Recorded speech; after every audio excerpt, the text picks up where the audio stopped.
और भारतीय जनता पार्टी के कार्यकर्ताओं ने भी, पुणे के कार्यकर्ता, आसपास के 3 जिलों के कार्यकर्ताओं ने भी आज एक संकल्प कर जाना है, आगामी लोकसभा के चुनाव में महाराष्ट्र की सभी के सभी सीटें शिवसेना बीजेपी युति के खाते में आनी चाहिए।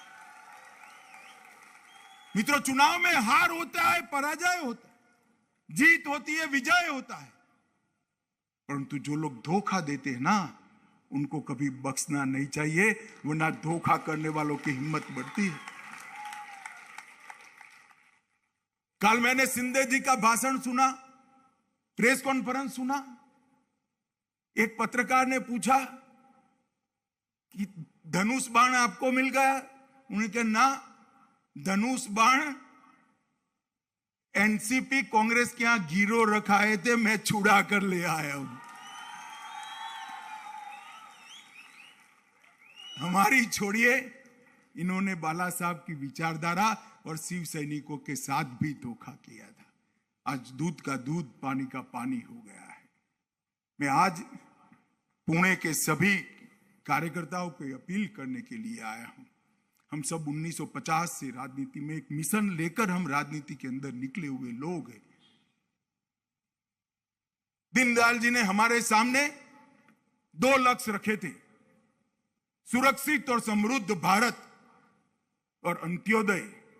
गरीब कल्याण के माध्यम से अंत्योदय का काम मोदी जी ने समाप्त कर दिया है।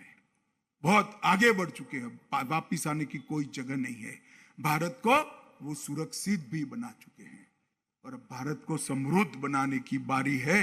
दुनिया में अर्थतंत्र की तालिका में भारत 11वें नंबर पर 2014 में था, हम 5वें नंबर पर पहुंचे हैं।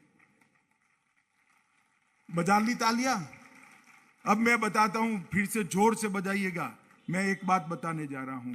5वें नंबर पर हमसे पहले हम पर 150 साल तक शासन करने वाले अंग्रेज थे, उनको हटाकर आज हम 5वें नंबर पर गए। जरा भी अहंकार करे बगैर अपने पुरुषार्थ के आधार पर हमने दुनिया में अपना लोहा मनाया है। आज डिफेंस के क्षेत्र में भारत के एरो शो में 100 से ज्यादा अधिक देश आते हैं। डिफेंस का जो इंपोर्ट होता था, इसमें 70% की कटौती हो चुकी है। और जो लोग कहते थे धारा 370 हटाओगे तो कश्मीर में खून की नदियां बह जाएगी, यही कांग्रेस एनसी वाले कहते थे। आज इनको जवाब मिल गया है, खून की नदियां छोड़िए, किसी की पत्थर चलाने की हिम्मत नहीं है भाई, पत्थर चलाने। नॉर्थ ईस्ट के अंदर विकास के आधार पर मोदी जी ने इंसर्जेंसी को समाप्त कर दिया है। वामपंथी उग्रवाद क्षेत्र के अंदर लगभग देश को मुक्ति दिलाने के कगार पर पहुंचे। महाराष्ट्र, मध्य प्रदेश, झारखंड, बिहार, ये 4 राज्य पूर्णतः मुक्त हो चुके हैं। छत्तीसगढ़ बाकी है, थोड़ा आंध्र तेलंगाना के एक तालुका बाकी है और उड़ीसा में भी एक तालुका बाकी है। मुझे भरोसा है कि 2 साल में ये भी समाप्त हो जाएगा। मित्रों, बहुत बड़ी उपलब्धि, जिस लक्ष्य को लेकर हम 50 साल पहले निकले थे, वो लक्ष्य की परिपूर्ति ये 9 साल के अंदर हमारे नेता नरेंद्र मोदी जी ने की। जब हम सब छोटे थे, राम जन्मभूमि आंदोलन हुआ, हमारे अंग्रेजी के प्रोफेसर थी इलाबेन शाह, तो जब शिला पूजन का कार्यक्रम था तो इलाबेन को मैंने निमंत्रित किया। मैं को पूजन तो मैं कर देती हूं, मगर मेरा भूत भी राम मंदिर नहीं देख पाएगा। जब भूमि पूजन हुआ तो 85 साल की इलाबेन का फोन आया, अमित भाई, सच अर्थ में राम मंदिर बनने की शुरुआत हो गई है। कोई नहीं मानता था, धारा 370 हटे, कोई नहीं मानता था। ट्रिपल तलाक समाप्त हो, कोई नहीं मानता था। सीएए इस देश में आए, कोई नहीं मानता था।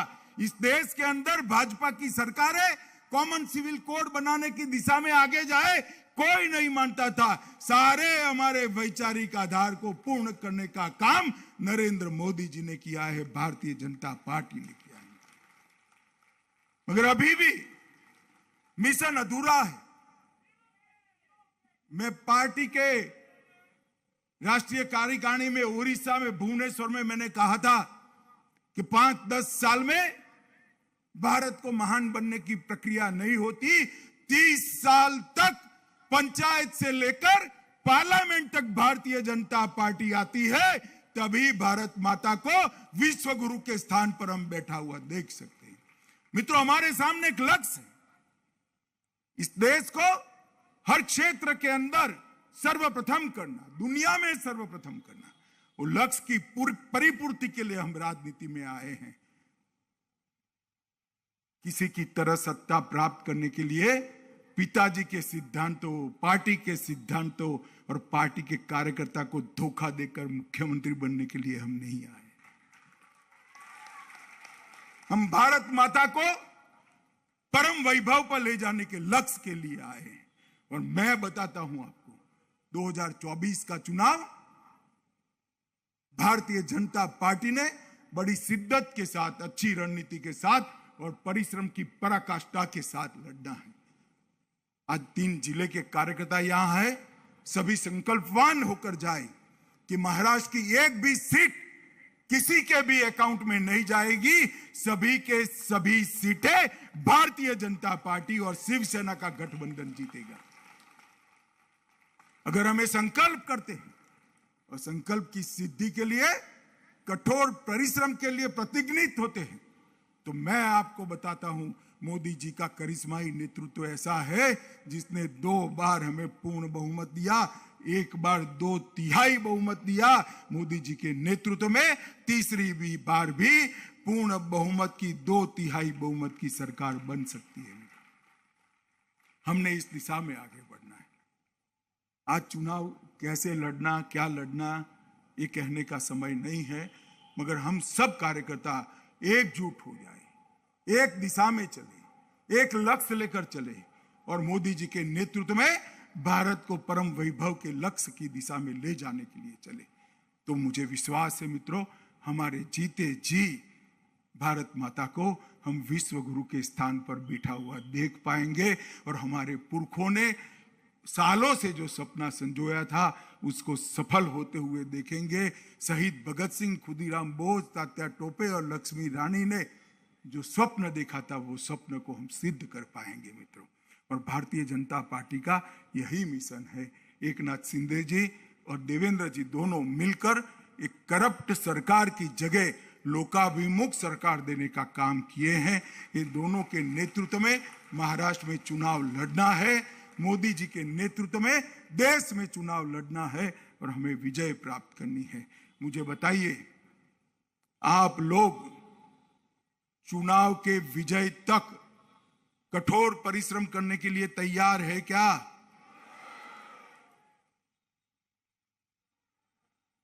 फिर से पूछता हूं, सबके हाथ ऊपर होने चाहिए, दोनों हाथ ऊपर होने चाहिए। तैयार है क्या? महाराष्ट्र की सभी सीटें हमारी युति जीतेगी क्या? मोदी जी के नेतृत्व में फिर से 2/3 बहुमत से जीतेंगे क्या? तो मेरे साथ दोनों हाथ उठाइए। जय जय जय जय जय शिवाजी, जय जय जय जय जय भवानी,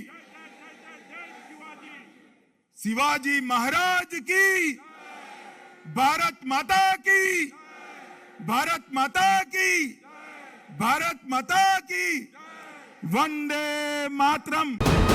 वीके न्यूज, राष्ट्र के नाम।